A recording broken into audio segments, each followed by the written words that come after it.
received an email from a subscriber a little while ago talking about an upcoming court case that they're involved in. And the issue was preparing for it, some advice, stuff like that. But one of the things that really concerned me was the fact that leading up into court, the person was utilizing no contact with their ex. They had decided that they didn't want to have any interaction with their soon-to-be ex-wife, and they had decided to just go no contact, and that's the route that they were going. And I wanted to talk briefly about that because I absolutely get it, right? When the smear campaign starts and whenever accusations are flying, your best, if you're not around them, then how in the world can you be accused of doing anything because you're not physically there, right? I get it. I almost fell into that trap myself. My attorney was the one who talked me out of it. When things really shifted and the accusations really started getting to the point where I thought it could really turn nasty and potentially result in me either getting in jail, going to jail or losing my job, that scared the crap out of me. And I didn't want any part of that. And I initially thought the best case scenario would be just to stay away from her completely, stay away from the kids, just have no interaction with her whatsoever. And the attorney obviously talked me out of it, said it was a bad idea, that I needed to still primarily maintain contact with the kids, which I did. And you guys know how everything ultimately turned out. It turned out fine. And all through that, I didn't know what I was dealing with, right? So I was just dealing with the shock and the problem with having these accusations flying out at me from somebody who I thought I could trust, who I thought I understood, who in a moment everything switched, which is typical in these situations, right? There's no guilt, there's no remorse, there's no second guessing on their part on what they're doing because they're only focused on what they want. Okay. But let me get into the part about this, about what my concern about going no contact at the beginning, especially in a court case. Now, I get it, right? You do a search on the internet, you find out about narcissism, everything lines up, and the first thing everyone tells you to do is to go no contact.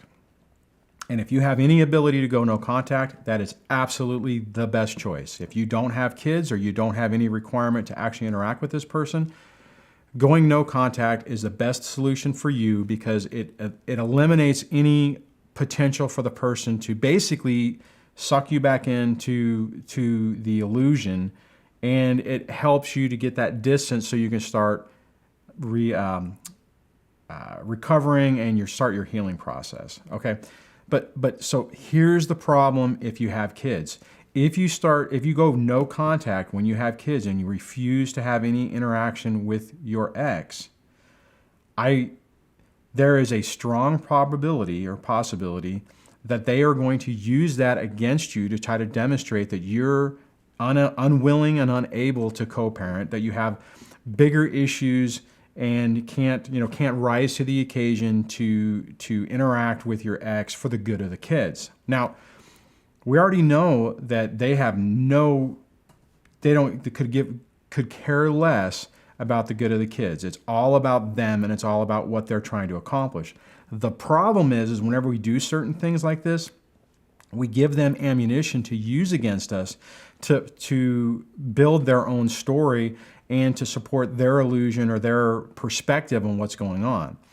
That's why, and I struggled with this myself. Now, fortunately, I didn't deal with that in the beginning stages. I was trying to co-parent. I was forcing the issue to try to co-parent, and I was trying to force her to co-parent. We even had to take co-parenting online courses and stuff like that. Obviously, it did no good. There were times where I even reminded her about, on this date, you took this class, and in this class, it said you shouldn't be doing what's going on. And as you guys know, that doesn't accomplish anything. The thing is at the beginning stages of this, you need to demonstrate that you are willing and able to co-parent. Okay? You absolutely do not want to set the stage that you have this vendetta against this other person and that you are unwilling to break this no contact to parent with them. You have to be incredibly careful about this. And if you guys, and I'll put a link to the interview I did with Cordell, because he talks a lot about how to deal with, in that interview, narcissism whenever you can't really talk about it, right? And that's the other problem with this, is you're not going to be able to go into court and say, Your Honor, I have decided to go no contact with this narcissist over here because they are just evil. You are going to probably destroy yourself if you do that, because it's going to make you look like you're the unreasonable one, that you're, making diagnosis, or you're trying to come up with some reason why things are happening. And more than likely, while this is happening, your ex, man or woman, mom or dad, are going to sit over there on the other side and just be like, well, I'm trying, Your Honor. I'm really trying to co-parent with them. And they just see what I'm dealing with, right? And you could potentially torpedo yourself right from the start. Now, I absolutely understand how complicated this is. I get it. When I was going through mine and some of those accusations started flying, it was really, I was scared to be around her alone. I wouldn't. I would have a recorder going just so in case she tried to make something up, that there would be some potential evidence, if it got really bizarre. All those type of things that you do out of fear, right? And you have to really be careful about that. See, especially at this stage of the game, when you're in the beginning stages of it, and they're just pushing your buttons, and they're saying things, and they're throwing out stories, and they're trying to do the smear campaign. You have to be really careful what your actions are, and you have to make sure that you come across as a caring, loving parent who's willing, who understands that you're going through a divorce, but are willing to try to work with your ex. Now, if you have some evidence or you have something else that can demonstrate that they have some type of mental issue and can get that in court, great. But if you, again, refer back to that interview with Cordell, and you'll remember how he said it's really difficult to bring that stuff up. What you do is you don't bring up a personality disorder. You approach it with behaviors, and if you can find ways to undermine their story, what they're trying to say, to diminish or eliminate their credibility, that's your best bet. But if you go too far, it could blow back on you, and the court and the judges can start to think that you are the problem. So you have to be incredibly careful on that. And I, like I said before, I get it. I understand whenever the mask has been unveiled, you're finally seeing clearly. You understand what you're dealing with, and you understand how scary and evil it actually is. You want to do those techniques that automatically tell you to do it. And let me back up a little bit, because what I'll tell you is, when I was going through this, and I went through the same stage and the same phase. I learned about narcissism, learned about gray rock and no contact, and there was a while. For a while, I did no contact. I just wouldn't interact with her at all. What happened is she turned around, and then she started playing like she was the co-parent, wizard, and I was unwilling to do it, right? And I knew what trap was happening, because it went to where I was she was ignoring me, then I was, she was ghosting me or silent treatmenting me. I started doing no contact because I realized, what it was, and I started realizing what I was doing.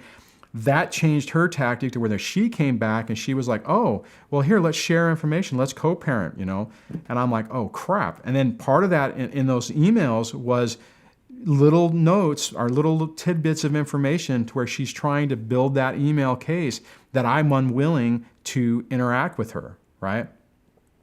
That's why I came up with the hybrid no contact. I pushed it a little bit farther now to where I don't interact with her. Pretty much I don't answer hardly anything unless I absolutely have to.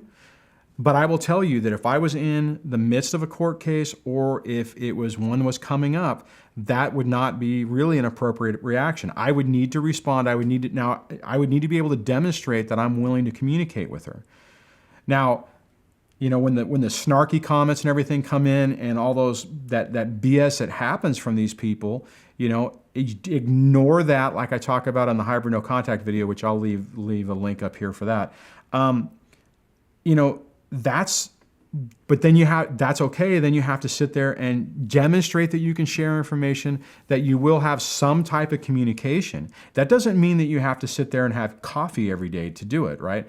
But if you don't communicate, especially whenever you're in the initial stages of trying to determine custody, I'm worried that you could set yourself up for failure and give your ex the ammunition to basically turn around and harpoon you with your own issues. I mean, the one thing, guys, you have to remember is if you're in this, they are incredibly resilient to anything. Every time in my experience, from my own personal experience and in talking to people from the channel and just people in person that I know, every time that they think that they have a victory, that they back the narcissist into a corner, they come out swinging. They come out with some other attack to try to defend themselves and try to explain themselves. The reason I say that is because if you get caught in this situation, it's highly possible that they will turn around and they'll say that exact same thing. And if they're the ones who've been sitting there trying to communicate and they can demonstrate that I've been trying to share information, or I've asked about talking and they just won't do it, or worst case, if you've turned around and actually said, you're a narcissist and I'm going no contact, leave me alone, it's, that more than likely will show up in court. So part of this whole thing is you're almost creating your own illusion in this process. It would be completely awesome if we could turn around, point the light right at the person, have them be exposed, have the courts understand exactly what's going on. Unfortunately, it doesn't work that way. And unfortunately, a narcissist typically is really good at playing that game. Yeah, there's some ways you can push their buttons to get them to show their true selves, but it's a really complicated situation. You have to be really careful about what you do. So if you're starting this whole thing and you've decided, you're still going through the court process and you're getting ready to have your own, initial hearings and whatnot, if you are doing, if you are doing the no contact version of how to deal with this in the midst of a custody battle, that's probably a really bad move. Look at the video on hybrid no contact. That'll give you a framework to accomplish almost the same thing, but still maintain the level of communication that you need to demonstrate that you're willing to co-parent and share information. Okay? And if you're doing that and then they're not sharing it with you, then you potentially have evidence to demonstrate that, look, I'm trying to find out when little Johnny has appointments, and here are the emails I've sent. She won't send it. You could turn the tide on that. But guys, if you find yourself in this situation, and I get it whenever you first hear about it, and a lot of people don't talk about the hybrid no contact because I think it's something that I came up with, but you just be really careful, because if you go no contact in those situations, there is a really strong possibility that it could blow up in your face and cause you additional problems. So check out that video, the Cordell interview video. Check out the hybrid no contact video if you haven't seen it, and just try to take a look at your situation, pull yourself out of it. Instead of looking at it from your view or your ex's view, look at it from a third party. Look at it from somebody who doesn't know you, who doesn't know her, who doesn't know the particulars, who does this every day and hears these same BS stories in their mind, and what do you think that they would see? We talk about in other videos, actions, actions count more than words, and that's the thing. What are you demonstrating to the court that you're willing and able to do? So I just wanted to get that out there. If you want to add to the conversation, add it in the comments below. If you like this video, give it a thumbs up. If you like the channel, please subscribe. If you haven't gone over to the website at dadsurvivingdivorce.com and sign up for the newsletter, please zip on over there for that. I hope this video was helpful. Probably if you're in the midst of it, it's probably not going to be great information, and it might make you a little more worried. I wouldn't necessarily say get worried about it. Just taking a step back and having a big picture view of your situation will help you immensely in this. All right. If we need to talk more about this, add the questions in the comments below, and I can make another video on it, and I will chat with you guys later. Take care. Bye.